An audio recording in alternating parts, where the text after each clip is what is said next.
Johnson's got it. He's going to score. Yes, he did.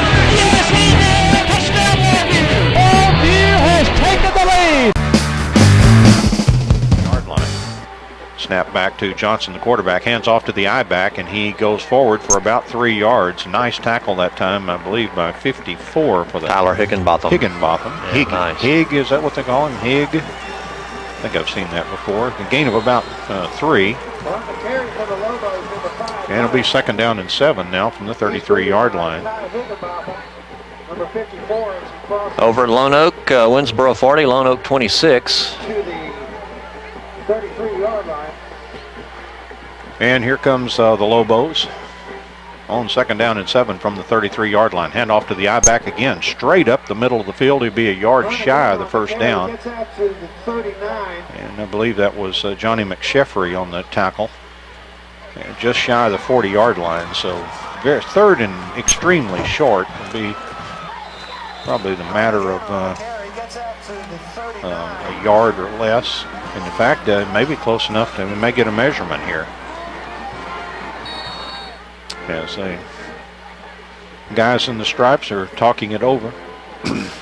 In the 3rd quarter, it's Marshall 27, Hallsville 7, Mount Pleasant 34, Pine Tree 7.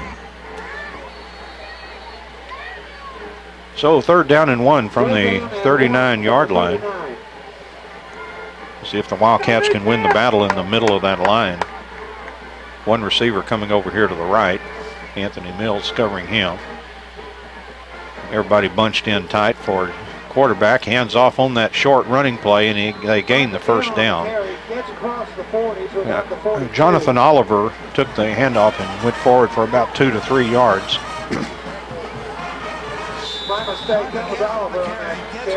And that is a first down for the Lobos. With 10:33 left to go, the clock still ticking. It's 29 for Longview, 7 for the Cats as the Lobos come back to the line of scrimmage. Receiver wide to this side. And Johnson, the quarterback, I formation. Take the snap and handoff to the I-back, running to the left, across 45 to 50, and will gain another first down. And so, boy, Longview very effectively running the ball and running that clock. Day Jackson making the tackle there. A couple of fresh guys, DeMarcus Reeves and also Fred Gilstrap into the ball game, placing some of the other Wildcats in the middle of that line. Of course, we've talked about it a couple of times, playing without Ryan Miller, one of the defensive tackles. And Ryan, with a practice injury, we understand, from maybe Wednesday. So losing players in practice the last couple of weeks with Ben Barrows and also Ryan Miller. We're not sure about Miller's availability in the future. Here's a handoff, running back straight up the middle, and pretty good gain this time, about 5 or 6 yards for that running back. And that's number 5 for Longview, and that's DeCedric Hunt. Yet another one of those running backs they can just kind of run at you. And Jocko Spatero comes in. Jaden Wallace checks out. 2nd down and 4. As the Wildcats trying to do their best to keep the guys as fresh as possible. A lot of guys coming in and out. So 2nd down and 4 from the 41.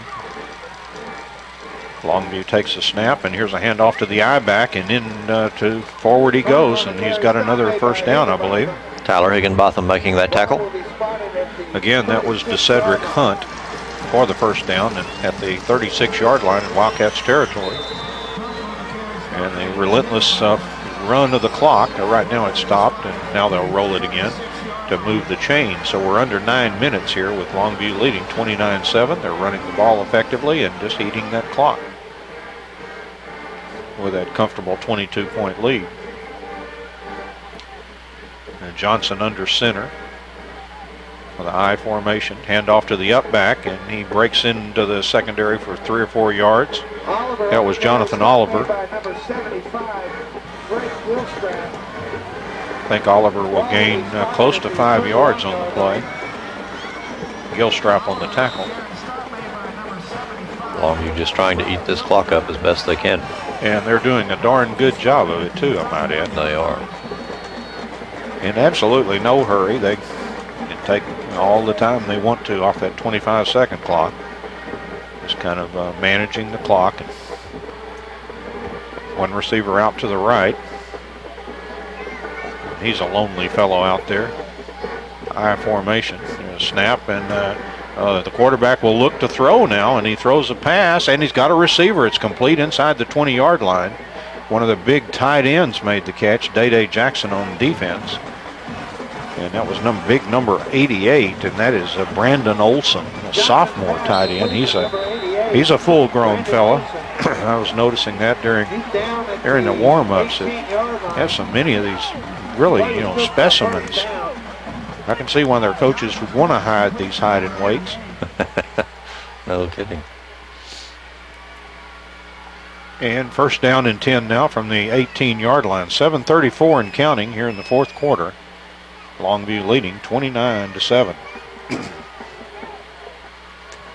And Johnson, the quarterback, takes the snap, fakes to the I-back, now rolling to the right, looking to pass. Now getting a late rush. Johnson will run. He's tackled and knocked out of bounds right around the 20-yard line. Johnny McSheffrey, the man who makes that tackle, and that was the second effort. McSheffrey had been blocked as he was coming in, and then he finally got free to make that stop. And Dylan Verner also in the area over there. And a gain of only 1 yard, or actually a loss of a yard on the play, back to the 19. And that'll be second and 11 from the 19-yard line. Clock now running under 7 minutes. And Longview back up to the line of scrimmage from the I formation. One receiver out to the left. Quarterback will hand off to the I-back, straight up the middle of the field, across the 15 down to the 13. That was DeCedric Hunt, the ball carrier.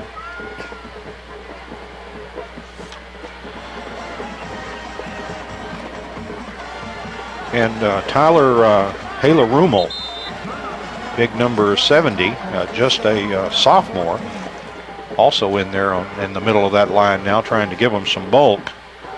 Tyler, 6 foot, but 230. A young man that several weeks ago they brought up from the JV squad, and he's played very well. Enough for him to keep him. Big down 3rd and 6 now for Longview from the 14-yard line. Snap, hand off to the I-back. Straight ahead he goes, and he's down near the 10-yard line. Going to be short of the first down.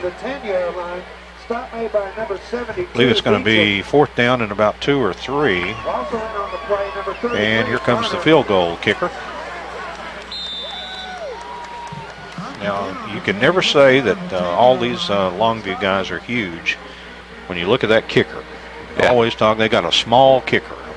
Tell somebody from Longview that when you want to insult them, I guess. Yeah. So, I saw that kicker. He wasn't much. And Kyle Jenkins, pretty good kicker, though. Ball set down from the 17. Here's the kick on the way on the field goal attempt, and he puts it right through there. So with 5:06 to go as the clock finally stops its ticking. And we have a change in score here from Gerald Prince Stadium. It's now Longview 32, the Wildcats 7, with 5:06 to play in the fourth quarter. We'll take a break and be back.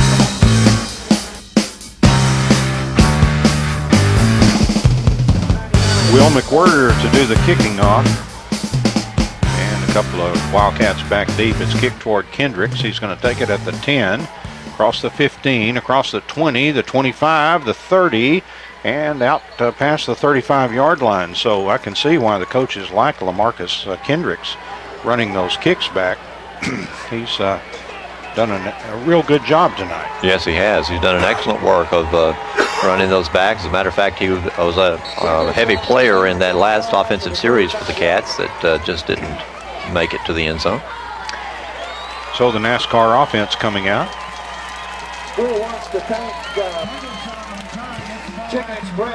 And once again, Tyreek Rollison leads them out with 2 receivers left and right from their own 35-yard line. Snap back to Rollison. He's looking. He'll throw an out pattern complete to Garrett Ferguson across the 40. He's slammed down at the 42. And that'll be a gain of 7. It'll be 2nd down and 3 from the 42-yard line. PBN has just informed us they'll be open late again after the game. So second down needing only 3 now from the 42-yard line for the NASCAR offense. 3 receivers right, 1 to the left. Rollison looking to the right. Now will roll out of the pocket across the 40, the 45. Rollison almost grabbed from behind, runs across the 50, and he's finally dragged down, but he does have a first down across midfield. And does this name sound familiar to you? Chris Weaver, the tackler there. You know who I have not heard called a whole lot tonight is probably the most highly touted, Chris Knighton, number 61. Right. I think Jake Russell's been working with him, and I bet Jake's been winning that battle a little bit tonight because I have not heard Knighton mentioned very often. No, he hasn't been that big a factor. Snap back to Rollison now, 1st and 10 from the Wildcats on their own 47. A little pass across to Shane McQueen. He's got it. He's across the 40 and close to the first down marker, but they're going to say he went out of bounds about a yard shy at the 39 as McQueen ran a pattern across the field, and Rollison saw him and just dumped it over there. And nice little 9-yard gain. I was watching that matchup between Knighton and Russell did a great job with him just then. Boy, Jake's a great tackle. Back to Rollison. He's got plenty of time to throw. Now throws out. Pass is completed to Jace Jackson. He's got it across the 30. He's tackled out of bounds and spilled on the track. Jeff Reardon was wanting a flag over there on that play, but no flag is called, and that's going to be at the 29-yard line, 1st and 10 for Jace. It's Wildcats offense, and it's been like this all night long. They've looked very, very good, and then boy, the wheel just comes off the track or something. 1st and 10 from the 29, back to Rollison. Plenty of time to throw. Shoots a pass. It's complete. Oh, no. Incomplete, excuse me. Garrett Ferguson was drilled, and he felt that. He'll be a little slow getting up. He got that one in the ribs. Oh, he really got drilled, and he pops right up there. And I'm sure he wants to stay in there. A tough little fella. You know, it kind of old Jeff Beck tradition. You know, Jeff not the biggest of guys, but boy, he was hard to get off the field. He would take those hard hits, and Garrett Ferguson the same way. 2nd down and 10 from the 29. Back, here's a big rush. Here's a screen pass complete to Jace Jackson. He's got it, 25. Jace to the 20, and he's finally dragged down right at the 21-yard line. That's going to be close to the first down. We would remind everyone that tomorrow morning, 9 a.m., the Coaches Show. Don Julian will be interviewing Coach Greg Owens. They'll be talking about tonight's game and next Friday night's game against Texas High in Texarkana, and we'll be there for that. 3rd down and 1 now for the Wildcats. Back to Rollison. Throws, incomplete. As Rollison tried to lead Jace Jackson, looked like he was trying to set down, and there were a couple of Longview defenders in the area. And, probably fortunate that ended up on the ground and not in somebody in White's pocket. Yes. And so it'll be 4th and 1, and we've kind of seen this movie before, you know. Looked like a nice drive with things happening, and the next thing you know, you look up and they've got to make a 4th down play. We do have a timeout here. There's 3:12 to play here in the ball game. It's Longview 32, the Wildcats 7. Final sponsors.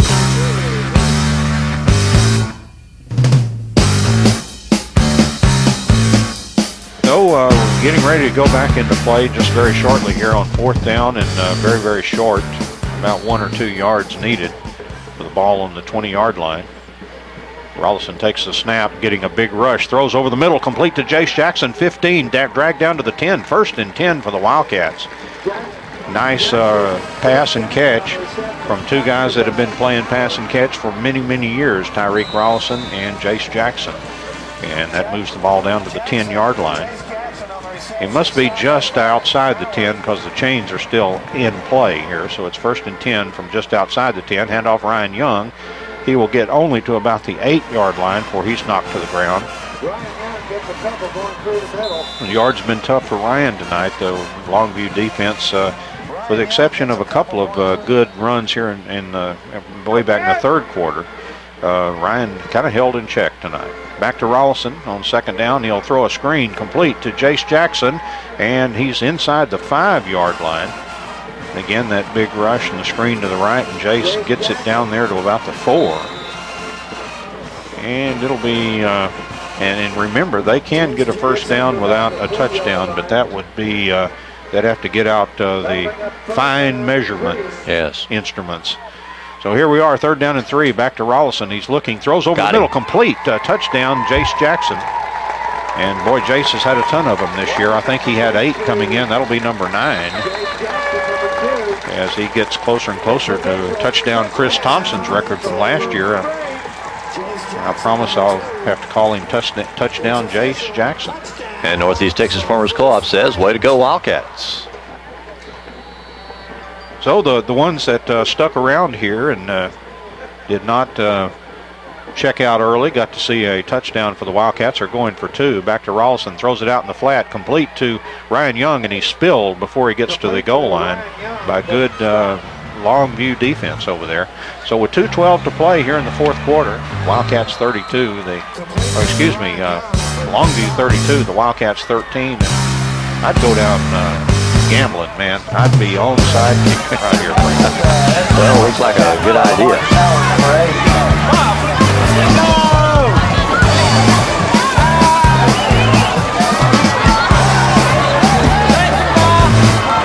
UIL rules specify that no persons other than authorized personnel can be within the fenced area of the playing field during a competitive event. Therefore,